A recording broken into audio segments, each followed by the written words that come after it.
Patrick Williams. Is he gonna actually be available for trade? It's been an interesting year.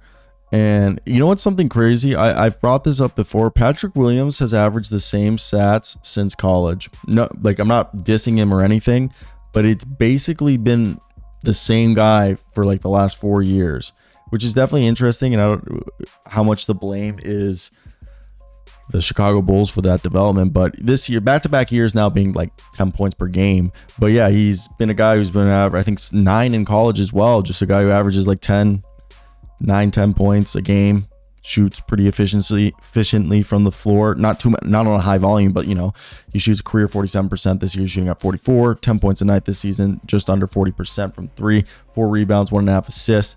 And Pat Williams coming out, you know, 4th overall.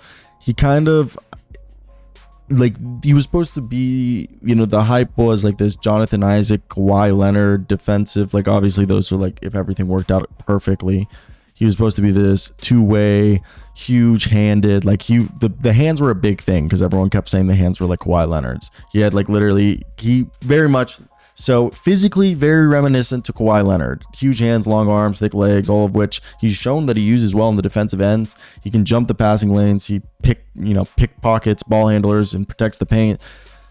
And offensively, he throws down dunks. He hits the jumpers with his feet set, and he's shown the upside. It's just the aggressiveness and like the hunting for, you know, to take that next step has not been there. We've seen flashes of it, but so what we're hearing from my coworker Michael Scotto is that Patrick Williams is somebody that, you know, rival executives are quietly monitoring, as given he failed to sign an extension with Chicago. You look at this, I think a team like Memphis that they have nothing to play for this season could benefit from bringing him in. He's making 9.8.